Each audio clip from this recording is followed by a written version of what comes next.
to G-Spot. Some of you may know I did a sort of set myself a challenge to get myself a mirrorless camera for £200 or less, and I've come up with a Panasonic Lumix GF3. I paid £190 plus £10 postage, and it come with the sort of kit lens 14 to 42. So I'm just going to do a quick review, my initial thoughts. I'll also throw up some pictures that I've taken with this camera. I'm also later going to review it against my other sort of camera similar size, the Nikon P7000, but initially I'm just going to go a few things on this. Now, my first issue with the camera was that I couldn't hold it because it's so tiny, and the little square at the back here and this bit here was slow slippery. What used to happen single-handed, it would slip out of my hand. So, and I've heard other people say that this is an issue. So I found myself an old glove which has got this sort of rough material on it, picked it off, stuck that to some very thin double-sided sticky tape, cut it to shape, and basically filled it in here and also here.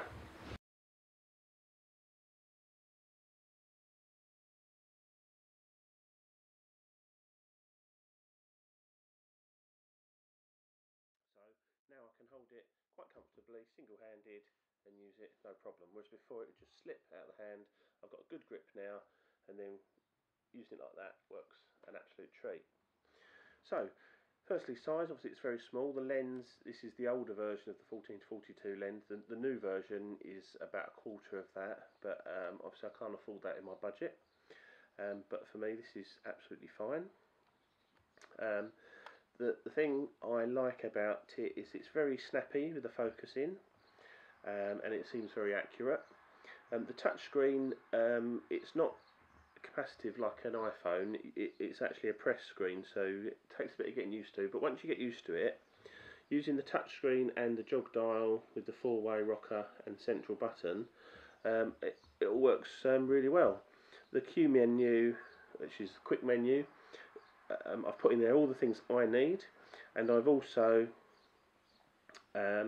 changed the Q menu button there, which is also doubles as a function button, which is my ISO button, so I can change my ISO nice and quickly. So I very quickly got the camera set up to as I want it. A nice feature is you can touch focus, and also if you activate it you can touch and take a photo. Here on the screen, as you can see, it's quite quick. Overall, speed wise, it seems to take about 4 frames per second, I reckon. We'll just try that now. So I think that's quite quick. So that's nice. Video, pretty good. The image stabilisation works well. It's only got, and a lot of people have moaned, oh, it's only got a mono mic, it hasn't got stereo mics. 9 times out of 10, these cameras with stereo mics, they're sitting right next to each other anyway, so it doesn't make a great deal of difference. And to be honest, I've not had any occasion where I thought, oh, I wish that was in stereo. So no issues with that whatsoever. I do most of my recording in Motion JPEG, just because it's easier to go straight onto my iPad, and the quality is absolutely fine. You've got a dedicated record button for the video, which is nice. You've got the shutter release button, and then on the top an IA, and that's for its sort of fully auto intelligent mode, where it will switch from macro to portrait, and it will do its own thing anyway, but I don't particularly use that. I generally leave it in aperture priority. Whilst there's no buttons, or there's no dials particularly apart from the one jog dial, everything's easily accessible. If I, for instance, want to change the aperture, I just hit that, and if I want to go into manual, just hit that, and that's it, I'm now in manual.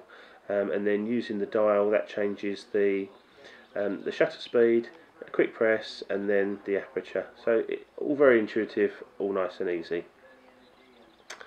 There's some scene modes and all the usual fancy bits and bobs which I don't ever use, to be fair. But for me, I'm really liking it at the moment. There's no hot shoe, and there's no way of attaching a electronic viewfinder, so if that's an issue for you, you'd have to go for something else. but for me it's not an issue. The screen works well, even when you're manually focusing it seems to work well. It's got this sort of pinpoint function where it zooms in automatically as you're focusing, works quite well. And the Poppy Happy Flash is nice because it's right over the centre of the lens and it's nice and high up. And an added bonus, I don't know if this was designed like this, but you can just hold it back like that and bounce the flash off the ceiling, and that gives you a much more natural look when you're doing indoor portraits than bang straight on. So that's quite a nice, I don't know if that's a feature or not, but it works well. So that's good. Exposure compensation, you just press the button and you straight into exposure compensation. There's the rocker here for white balance, for your drive mode, for your metering, and again that can all be accessed via this jog dial, or you can go through your Q menu or your actual menu, which you can move with the jog dial, or you can just press and then go through.